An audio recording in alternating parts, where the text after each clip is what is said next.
Good morning, good morning, good morning, everyone. Today is another Faith Friday. I believe this is Faith Friday number 7 or 8. It'll be in the description bar. But we are back at it again with another Faith Friday video. And today we are coming from a different book. It is this book right here. I got this a year ago. It's a little bit behind, but I still read it.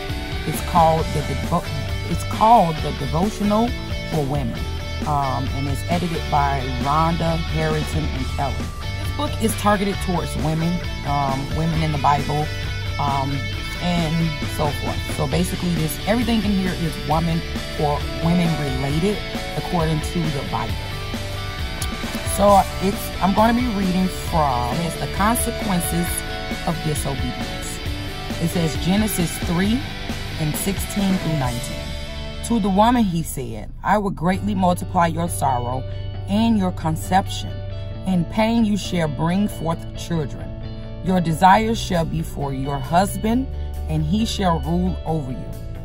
And it says, every decision you make has consequences, whether good or bad. Yet God not only punishes for disobedience, he also pours out mercy and grace because of his unconditional love. His judgments are both loving and just. Despite the woman's sin, she still has the blessing of producing children and continuing the generation.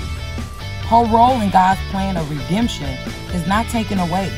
However, God's judgment adds suffering, and that with pain, to the woman's joy of bearing a child.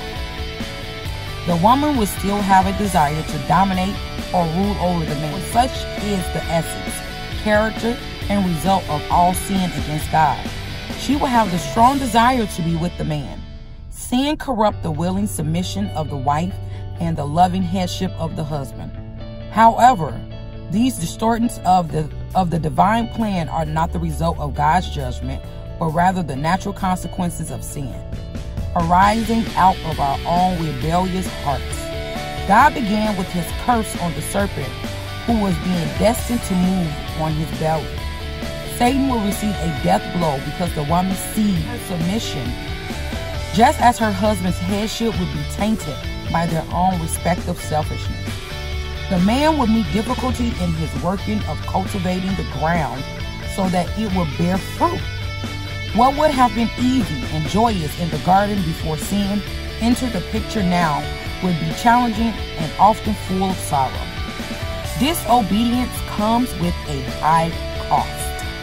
The man and the woman did not nullify or change God's creation order, including his perfect plan for their union in marriage. However, their refusal of God's way did make the future more difficult and marred their fellowship with him and between themselves. Work was always part of God's plan for the man, but now living in a sinful world would make that work more difficult. Childbearing and bringing in the next generation will continue as God's plan for the woman, but conceiving and bearing and rearing a child will now be accompanied by pain and challenges. Disobedience and its inevitable consequences have continued through the generations to distort and make the pursuit of God's plan more difficult. And then it has a prayer Bible. And it says, examine your own heart. Are you looking for ways to obey God? Do you long to pattern your life after his way? Focus on the task God has given you with the determination to seek his way, to follow it with an obedient heart. So what I'm getting out of this passage is that in the beginning, God created Adam and Eve, and he placed us into this garden, and he asked us of one thing, not to eat of the tree. The devil disguised himself as a serpent and tricked Eve into eating from this tree, which was disobedient to what God had asked her not to do. And not only did she eat, she gave to her husband, Adam.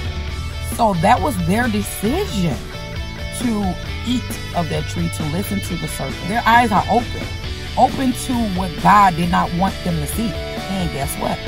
Every decision has a consequence. God asked them not to do it. They did it. So God had to do what he had to do. They did not lead by example, which fell on us. So for eternity, we will bear children with pain, which it was already a part of God's plan for us to bear children.